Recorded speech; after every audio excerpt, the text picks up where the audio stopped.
أعوذ بالله من الشيطان الرجيم بسم الله الرحمن الرحيم الحمد لله رب العالمين والصلاة والسلام على رسوله الكريم۔ پیارے دوستوں، سیرت پاک محمد مصطفیٰ صلی اللہ علیہ وآلہ وسلم کا یہ تیسرا ایپیسوڈ یا تیسرا لیکچر بھی آپ اسے کہہ سکتے ہیں، یا تیسرا حصہ۔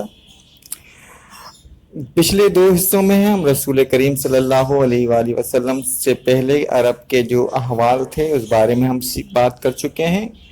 دوسرے لیکچر میں ہم نے رسول کریم صلی اللہ علیہ وآلہ وسلم کی پیدائش تک کے جو مراحل تھے ان پر بات کی۔ آپ کے والد، آپ کے دادا، آپ کی والدہ کا ہم نے اس میں ذکر کیا۔ آج کے لیکچر میں ہم رسول کریم صلی اللہ علیہ وآلہ وسلم کی پیدائش کے بعد کے واقعات آپ کے سامنے پیش کریں گے۔ امید کرتے ہیں کہ ہمارا لیکچر آپ کو پسند آ رہا ہوگا۔ اللہم صلی علی محمد وعلی آل محمد کما صلیت علی ابراہیم وعلی آل ابراہیم انکا حمید مجید۔ اللہم بارک علی محمد وعلی آل محمد کما بارکت علی ابراہیم وعلی آل ابراہیم انکا حمید مجید۔ پیارے دوستوں، رسول کریم صلی اللہ علیہ وآلہ وسلم کی پیدائش کے وقت وہاں علاقے میں دستور تھا، مکے میں دستور تھا کہ بچوں کو دودھ پینے کے لیے وہ گاؤں یا دیہات میں بھیجا کرتے تھے، یعنی کہ جو ان کی شیر خوارگی کی عمر ہوتی تھی تقریباً 2 سال، وہ انہیں گاؤں میں بھیجتے تھے، تاکہ اس میں 2 مین وجوہات تھیں۔ ایک وجہ تو یہ تھی کہ گاؤں کا ماحول میں وہاں پہ بچے ذرا تندرست رہتے تھے، اور دوسری بات یہ تھی کہ وہاں کی جو لینگویج تھی، جو زبان تھی، وہ زیادہ خالص ہوتی تھی شہر کے مقابلے میں۔ ظاہر مکے میں قافلے آیا کرتے تھے، تو قافلے جب آتے تھے تو باہم آپس میں گفتگو رہتی ہوگی، آپس کی گفتگو کی وجہ سے کچھ الفاظ جو ہیں وہ وہاں کی مقامی زبان میں شامل ہو جاتے تھے جو ان کے اپنے نہیں تھے۔ لیکن گاؤں میں ایسا نہیں تھا، جو لوگ گاؤں میں رہتے تھے ان کے پاس وہی خالص زبان ہوتی تھی جو وہ بولتے تھے۔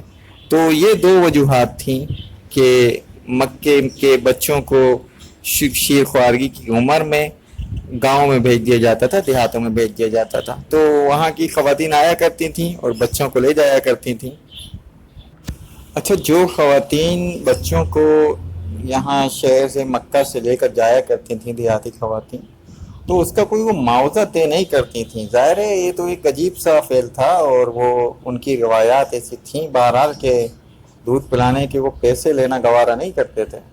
ہاں، یعنی کہ اس کے پیسے لیں گے، طے کر دیا مال وال کہ بھائی اتنا پیسہ ملے گا ان کو، یہ ایسا نہیں تھا۔ یہ تھا کہ ان کو یہ ذہن میں ضرور ہوتا تھا کہ دودھ کی قیمت نہیں، لیکن جب ہم 2 سال بعد ان بچوں کو واپس کریں گے تو اکرامیہ ہمیں ملے گا، تو وہ تو ہمارے لیے جائز ہے، اکرامیہ کو کوئی معیوب نہیں سمجھا جاتا تھا۔ لیکن یہ بات نوٹ کرنے کی ہے کہ اس کی قیمت نہیں، معاوضہ طے نہیں کیا جاتا تھا کہ بھائی اتنا معاوضہ ہم لیں گے آپ کے بچوں کو دودھ پلانے کا۔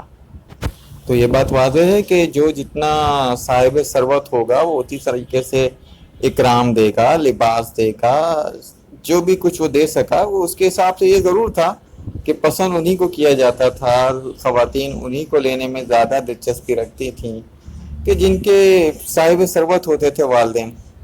اب ظاہر بات ہے ایک یتیم بچہ جس کے والد نہ ہوں، وہ اس کے لیے تو یہ چیز نہیں سوچی جائے گی نا۔ ظاہر ہے وہ کہیں گے کہ ماں کی زیر کفالت ہے، ماں اس کو دیکھ رہی ہے، تو ماں کیسے کرے گی، باپ بہرحال باپ ہے۔ اچھا جی، خواتین آتی تھیں اور رسول کریم صلی اللہ علیہ وآلہ وسلم کا جب انہیں پتہ چلتا تھا کہ یتیم ہیں تو ظاہر ہے وہ لینا پسند نہیں کرتے تھے۔ اچھا جی، جو رسول کریم صلی اللہ علیہ وآلہ وسلم کی جن کو دایا بننا تھا، مدریہ بننا تھا، یعنی کہ مدریہ مطلب رضاعت کرنے والی نا، تو مدریہ اس کا بنتا ہے الفاظ، تو انہیں جو بچے تھے وہ سب لوگوں نے لے لیے۔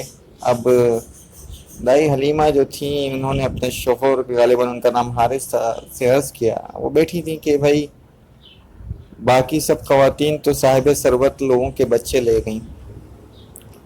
میرے پاس ایسا ہے کہ میں خالی ہاتھ واپس نہیں جانا چاہتی۔ ایک یتیم بچے کا میں نے سنا ہے اسے کوئی لینا پسند نہیں کر رہا، تو میں چاہتی ہوں کہ ہم اسے ہی لے جائیں، خالی ہاتھ کیا جائیں گے۔ اچھا جی، اچھا یہ دیر ہو گئی تھی انہیں آنے میں۔ ہاں دائی حلیمہ جو تھی، ان کی وجہ یہ تھی کہ ان کی جو سواری تھی وہ کمزور تھی اور وہ چلنے نہیں پاتی تھی، قافلے سے پیچھے رہ گئی تو دیر ہو گئی، اس لیے لوگ پہلے ہی انہوں نے صاحب ثروت لوگوں کے لیے ان کے علاقوں کے جو خواتین تھیں انہوں نے صاحب ثروت لوگوں کے بچوں کو لے لیا۔ اب یہ گئیں، جب ان کے شوہر سے انہوں نے بات کی، شوہر نے کہا چلو ٹھیک ہے، کیا ہے خالی ہاتھ جانے سے تو بہتر ہے۔ اچھا جی، اب یہ جب جاتی ہیں دائی حلیمہ وہاں عبد المطلب شیبہ جناب کے پاس، تو آپ وہاں باہر بیٹھے ہوتے ہیں تو وہ پوچھتے ہیں جی کون ہے آپ؟ تو یہ بتاتے ہیں کہ میں مرضیہ ہوں، تو مجھے یہ پتہ چلا ہے کہ یہاں پر ایک بچہ ہے۔ تو انہوں نے کہا ہاں بچہ تو ہے، لیکن یہ جان لیجئے کہ اس کے والد جو ہیں وہ وفات پا چکے ہیں۔ اچھا، آپ لوگوں کے ذہن میں یہ بات آ رہی ہوگی کہ صاحب ثروت اتنے تھے، اتنی عزت تھی عبد المطلب کی، جنہیں سردار سمجھا جاتا تھا۔ ابرہہ کے واقعے کی ہم نے بات کی تھی، اور مکے کے حاجیوں کو کھلانا پلانا بھی آپ کیا کرتے تھے، تو پھر ایسی نوبت کیوں آئی کہ رسول کریم صلی اللہ علیہ وآلہ وسلم کو، جو آپ کے پوتے ہیں، ان کو لینا لوگ گوارا نہیں کر رہے تھے، پسند نہیں کر رہے تھے؟ تو اس کی وجہ یہ تھی کہ جو کچھ کمایا جاتا تھا یا جو کچھ انکم ہوتی تھی تجارت سے اور معاملات سے، وہ ساری کی ساری جو سال میں حاجی آتے تھے وہ پیسہ ان پر خرچ ہو جاتا تھا۔ ظاہر ہے ان کو کھلانا پلانا، ان کی اکرام کرنا، ان کو ٹھہرانے کے معاملات کرنا، بڑی عزت دیتے تھے حاجیوں کو ابو المطلب جناب شیبہ، اس لیے ان کا اثر و رسوخ تو تھا، لیکن مالی طور پر کمزوری آ گئی تھی، کیونکہ ظاہر ہے ایک سردار اگر اب حاجی کوئی 10-20 حاجی تو ہوتے نہیں تھے، اس زمانے کے حساب سے بھی حاجیوں کی بڑی تعداد ہوا کرتی تھی، اور سب کا کھلانا پلانا خیال کرنا، تو اس میں کثیر سرمایہ صرف ہوتا تھا۔ تو عبد المطلب جناب شیبہ نے یہ بات بالکل واضح کر دی دائی حلیمہ پر کہ دیکھیں آپ اس چیز کو سمجھ لیں اور سوچ لیں، سوچ سمجھ کے فیصلہ کریں کہ ان کے والد جو ہیں وہ حیات نہیں ہیں، وہ میری مطلب دادا کی پرورش میں ہے، زیر تربیت ہیں، میرے پرورش ہیں، اور ہمارا معاملہ اس طرح کا ہے کہ ہم باقی لوگوں کے مقابلے میں، کیونکہ ہم حاجیوں کی یہاں پہ سقایا ہیں، حاجیوں کی خدمت کرتے ہیں، تو مال کثیر ہمارا وہاں خرچ ہو جاتا ہے، تو شاید ہم اس طریقے سے آپ کا اکرام نہ کر سکیں۔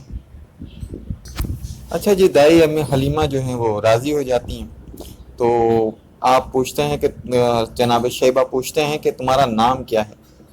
تو بی بی حلیمہ بتاتی ہیں حلیمہ، کہتے ہیں تمہارا قبیلہ کون سا ہے؟ وہ کہتی ہیں بن سعد۔ تو بہت خوش ہو جاتے ہیں جناب عبد المطلب، وہ کہتے ہیں کہ تمہارا نام حلیمہ حلم سے ہے، تمہارا قبیلہ بن سعد سعادت سے ہے، لیکن یہ میرا بیٹا بھی محمد ہے۔ ہاں ہم تمہارا وہ اکرام تو شاید نہ کر سکیں، لیکن یہ یقین رکھو کہ ایسا بچہ بھی تمہیں نہیں ملے گا۔ اب جب دائی حلیمہ اندر داخل ہوتی ہیں جناب رسول کریم صلی اللہ علیہ وآلہ وسلم کو لے جانے کے لیے، تو بتاتی ہیں کہ آپ سبز ریشمی کپڑے میں، آپ کی والدہ حضرت آمنہ نے بچھایا ہوگا، آپ اس پہ لیٹے ہوئے ہیں، اور آپ کی آنکھیں جو ہیں وہ آسمان کی طرف دیکھ رہی ہیں، اور چہرے پہ تبسم ہے۔ دائی حلیمہ اپنے جذبات بیان کرتے ہوئے کہتی ہیں کہ میں تھوڑی دیر کے لیے تھوڑی متحیر رہ گئی بچے کی خوبصورتی اور اس کا انداز دیکھ کر، اور میں دم بخود وہاں کھڑی رہ گئی کہ میں اس کو اٹھا کر اس منظر کو ضائع نہ کر دوں۔ تو وہاں جب حضرت آمنہ وہاں موجود تھیں، بی بی آمنہ وہاں موجود تھیں، وہ جب دیکھتی ہیں حضرت حلیمہ کو، جناب بی بی حلیمہ کو اس کیفیت میں، تو بتاتی ہیں کہ حلیمہ یہ بچہ جو ہے یہ مختون پیدا ہوا، یعنی مختون سے مراد یہ ہے کہ ان کی ختنہ پہلے ہی ہو چکی تھی، اور مسرور پیدا ہوا، یعنی کہ اسی طرح مسکراتا ہوا پیدا ہوا۔ اللہ رب العزت نے میرے اس بیٹے کو ضرور کوئی بہت مقام دینا ہے، تو تم میرے بیٹے کو اگر لے جانا چاہتی ہو تو ذرا خیال سے لے کے جانا۔ دائی حلیمہ بڑی محبت سے رسول کریم صلی اللہ علیہ وآلہ وسلم کو دیکھتی ہیں، اور وہ منموہنی صورت ان کے دل میں سما جاتی ہے۔ اچھا جی، دائی حلیمہ رسول کریم صلی اللہ علیہ وآلہ وسلم کو لے کر چلیں، اپنے شوہر حارث کے پاس پہنچی، اور پھر ان کے پاس ایک سواری تھی جو انتہائی لاغر تھی، کمزور تھی۔ اچھا، یہ بات تاریخ میں ہے کہ کہیں ایک اونٹنے کا ذکر ہے، کہیں گدھے کا ذکر ہے، بہرحال اللہ بہتر جانتا ہے، تو ہم اس کو سواری کے طور پہ لے کے چلتے ہیں۔ اب ہوا یہ کہ رسول کریم صلی اللہ علیہ وآلہ وسلم کو لے کے پیچھے بیٹھی آپ دائی حلیمہ، اور حارث صاحب جو تھے وہ آگے بیٹھے، اور چلانے کی کوشش کی تو سواری چلنے کو تیار ہی نہیں ہے، سواری چلتی نہیں ہے۔ اگر وہ اونٹنی تھی تو وہ اٹھتی نہیں تھی، اور اگر وہ گدھا یا گدھی تھی تو بھی وہ چلتی نہیں تھی۔ تو دائی حلیمہ نے اپنے شوہر سے کہا کہ دیکھو، ایک تو ہماری سواری ویسے ہی کمزور ہے، لاغر ہے، اور دوسری بات شہر کے کچھ اثرات ہو سکتا ہے اس تک پہنچے، کیونکہ بچے کے اتنا وزن تو نہیں ہوتا کہ اس کے وزن سے اب یہ چل نہ رہی ہو، پہلے تو ہمیں لے کے آئی ہے۔ تم ایک کام کرو، شہر سے تھوڑا دور تک تم اس کو لے کے چلو، آگے آگے، اور پھر آگے چل کے تم سوار ہو جانا۔ تو حارث نے بات کو مان لیا، اب وہ لے کے جیسے ہی وہ کیا، وہ سواری چلنے لگی تیار۔ اب وہ چلتے رہے۔ اب شہر سے جب باہر کو آ گئے تو انہوں نے دوبارہ بیٹھے، اگر اونٹنی تھی تو بٹھایا، اور اپنی پوزیشن چینج کی، خود آگے بیٹھے، دائی حلیمہ کو پیچھے کیا، اب سواری پھر چل کے نہ دے۔ اب جو ان کے شوہر حارث تھے، انہوں نے کہا کہ اپنی اہلیہ حلیمہ سے کہ ہو سکتا ہے یہ بچہ اتنی شان والا ہے، اتنا خوبصورت ہے کہ شاید اس کا مالک اس کو پیچھے نہ کرنا چاہتا ہو، اسے میری گود میں دے دو۔ اب وہ جیسے ہی رسول کریم صلی اللہ علیہ وآلہ وسلم دائی حلیمہ کی گود سے آگے بیٹھے ہوئے ان کے شوہر حارث کی گود میں آئے، سواری نے چلنا شروع کر دیا۔ یہ وہی سواری جو پیچھے رہ گئی تھی اور چلنے نہیں پاتی تھی، کچھ دیر چل کے وہ رک جاتی تھی، جو چلنا شروع کیا ہے تو کس شان سے شروع کیا ہے کہ بنو سعد کی خواتین جو پہلے آگے نکل چکی اپنے شوہروں کے ساتھ، جب یہ سواری چلنا شروع ہوئی تو اس نے سب کو پیچھے چھوڑ دیا، ساری سواریوں کو پیچھے چھوڑ دیا، سارے سواروں کو پیچھے چھوڑ دیا۔ تو پیچھے سے آواز دیتی تھیں خواتین بنو سعد کی کہ حلیمہ تمہاری سواری کو کیا ہو گیا، حلیمہ تمہاری سواری کو کیا ہو گیا۔ تو جناب بی بی حلیمہ جواب دیتی تھیں کہ سواری تو وہی ہے، ہاں سوار بدل گیا ہے۔ اچھا جی، اب جب آپ اپنے خیمے میں پہنچی، اپنے گھر میں پہنچی جہاں آپ رہا کرتی تھیں، دائی حلیمہ خود بیان کرتی ہیں کہ میں اتنی زیادہ میرے سینے میں دودھ نہیں اترتا تھا۔ میرا ایک بیٹا تھا اس وقت جس کا نام ہے عبداللہ، رسول کریم صلی اللہ علیہ وآلہ وسلم کے رضائی بھائی ہیں، جو دودھ پیا کرتے تھے رسول کریم صلی اللہ علیہ وآلہ وسلم کے ساتھ، دائی حلیمہ کے بیٹے۔ اس کے علاوہ دو اور آپ کی بہنیں بھی ہیں، حضرت دائی حلیمہ کے رشتے سے مطلب رضائی بہن ہیں، ایک ہے شیمہ اور ایک ہے ہنسیہ یا ہانسیہ، ایسی کچھ نام ہے ملتا جلتا۔ اچھا جی، اب انقلاب دیکھیں، دائی حلیمہ خود بیان کرتی ہیں کہ میرا دودھ اتنا نہیں ہوتا تھا کہ میرے بچے کے لیے بھی کافی ہو، وہ بھی مطمئن نہیں تھا، روتا رہتے تھے دن بھر۔ حضرت عبداللہ جو تھے، جو بھائی رسول کریم صلی اللہ علیہ وآلہ وسلم کے رضائی، لیکن جب رسول کریم صلی اللہ علیہ وآلہ وسلم کو لے کر وہ خیمے میں گئیں اور جی وقت رضاعت آیا، دودھ پلانے کا وقت آیا، تو بیان کرتی ہیں کہ اللہ رب العزت نے اتنا دودھ ان کے سینے میں اتارا کہ دونوں رسول کریم صلی اللہ علیہ وآلہ وسلم نے بھی پیٹ بھر کے دودھ پیا، شکم سیر ہو کے، آپ کے رضائی بھائی حضرت عبداللہ نے بھی شکم سیر ہو کے دودھ پیا۔ تو دائی حلیمہ کہتی ہیں میں حیران تھی کہ میرے جسم میں وہ طاقت اور پھرتی اوٹ آئی تھی جو میں